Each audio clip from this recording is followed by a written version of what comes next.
Hi, this is Claire of Crumbsicle Illustration, and I'm here to show you how to easily make a seamlessly repeating pattern or a fabric swatch using Paint Tool Sai. This video is intended to help those who are interested in making novelty fabric or paper designs, but this technique can be used for a multitude of artistic purposes. Prior to making this video, I was on the hunt for a good program that would automatically assist with making repeating pattern designs, but then I figured I might as well try to do it myself in a program I'm familiar with, and it works pretty great. So today I'll be sharing what I learned with you, and hopefully it helps. The first thing you'll want to do is draw out the elements you'd like to include in your design. Don't worry yet about their size and position, as we'll adjust that later on. I suggest making at least 2 or 3 elements or objects, but it's totally up to you and how you want your design to look.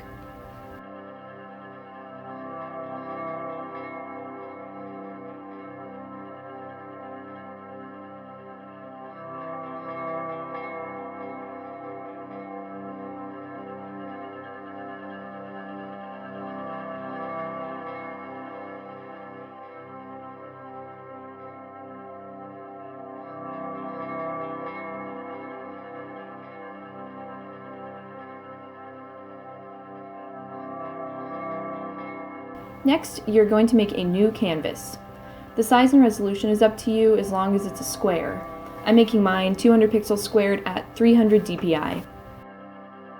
Then fill the background with any color. You can change it later, it's just there as a placeholder for the size of the swatch right now.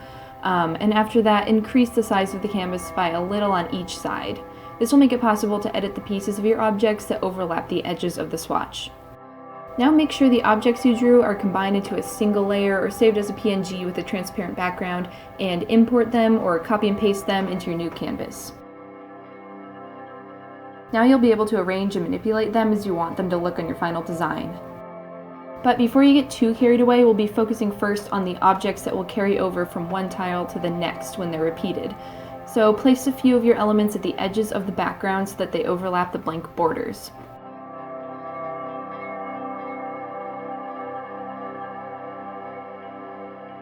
Then select these extra parts of the design and cut and paste them to a new layer. Now select the extra pieces individually and move them to the opposite side of the canvas. Be sure to enter one of the edit modes and hold shift while you drag so that it'll be moved in a perfect line. Also be certain that the piece touches the very edge of the background layer as perfectly as you can get it, though the difference of a pixel or two shouldn't matter too much. Repeat this for all other objects. Overhang on the top of the swatch goes to the bottom and vice versa, while overhang on the sides of the swatch go to the edge of the opposite side.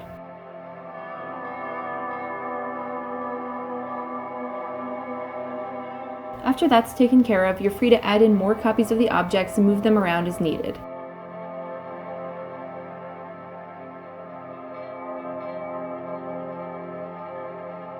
Just keep in mind that if you move any of the overlapped objects, you'll have to select both corresponding pieces and move them at the same time.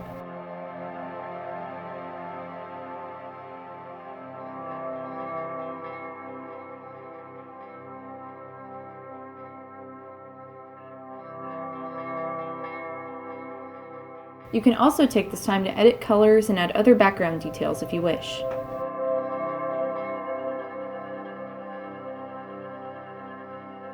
Trim your canvas back to the original size of the swatch when you're all finished. And once that's all done, you've successfully made a swatch that's ready to be seamlessly repeated. You can test out your pattern in Sai by increasing the canvas size and copying and pasting the tiles and linking their edges together. If your pattern is looking good, you can now use it for any of your designing needs. I'm uploading mine to Spoonflower so that it can be printed as fabric or paper. And that's really it for my tutorial. I hope it was helpful, and I hope it inspires you to make pattern swatches of your own. Fabric designs are really fun to make and they look great in a portfolio, so I highly suggest giving it a try. Anyway, thank you for watching and have a wonderful, creative rest of your day. Till next time.